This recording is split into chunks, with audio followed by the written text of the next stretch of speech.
नमस्कार दोस्तों, स्वागत है आपका मेरे चैनल पे। दोस्तों, जैसा कि आप जानते हैं कि इंडिया तेजस MK2 के ऊपर काम कर रहा है, जो कि एक 4.5 जनरेशन का फाइटर जेट होगा और कंप्लीट टेक्नोलॉजी 4.5 जनरेशन की उसमें होगी। लेकिन दोस्तों, ये भी कहा जा रहा है कि जो AMCA 5th generation fighter jet के लिए हमने टेक्नोलॉजी डेवलप की है, उसमें से भी कुछ एक फीचर इसके अंदर आ सकते हैं। ऐसे में ये अपने समय के सारे 4.5 जनरेशन फाइटर जेट से बेहतर तो हो ही सकता है, लेकिन अभी ये कहा जा रहा है कि जो Gripen E fighter jet program है उसे ये पीछे छोड़ सकता है।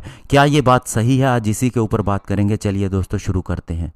तो दोस्तों, ग्रिपन ई के ऊपर आपको बताना चाहूंगा कि इस फाइटर जेट का ऑर्डर ब्राजीलियन एयरफोर्स ने दिया था 2014 के अंदर। पहले फाइटर एयरक्राफ्ट का रोल आउट 2016 के अंदर हुआ और 2021 के अंदर 4 एयरक्राफ्ट की डिलीवरी ब्राजीलियन एयरफोर्स को हो गई। हम ये कह सकते हैं कि ये प्रोग्राम अपने तय समय के हिसाब से चल रहा था और इसके बीच में बहुत ज़्यादा कोऑपरेशन भी था ब्राजीलियन एयरफोर्स और इसे बनाने वाली कंपनी साब के अंदर।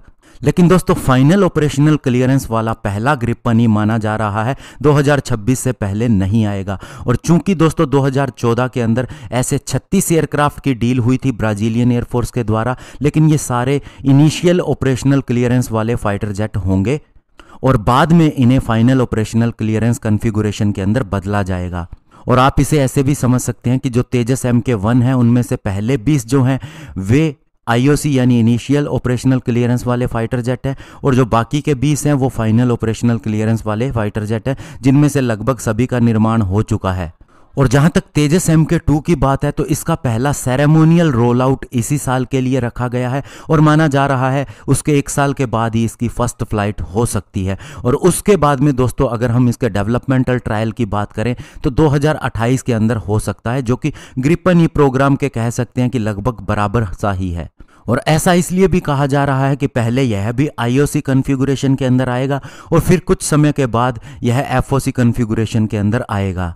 और दोस्तों, अभी तेजस MK2 के ऊपर फोकस इसलिए भी बढ़ गया है क्योंकि पहले ये कहा जा रहा था कि इंडियन एयरफोर्स इसके अंदर ज़्यादा इंटरेस्ट नहीं दिखा रही। जो नए एयर चीफ थे उन्होंने भी इसका ज़्यादा नाम नहीं लिया, लेकिन अभी दोस्तों इसके ऊपर इंटरेस्ट बनना शुरू हो गया है।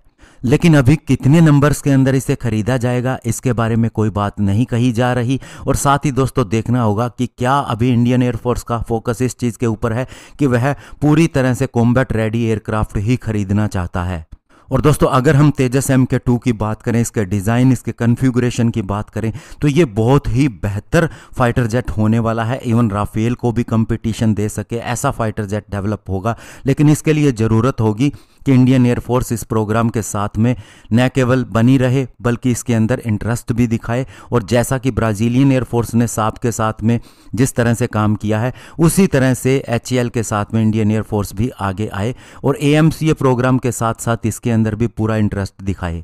और ऐसा पहले हुआ है, तेजस MK1 में हमने देखा है। तेजस MK1A भी शुरू होने वाला, अपने समय के हिसाब से ही वह डेवलप भी होंगे। तो ऐसे में तेजस MK2 भी जरूर आना चाहिए, कुछ एक 5th जनरेशन फाइटर जेट के फीचर के साथ में। धन्यवाद। जय हिंद।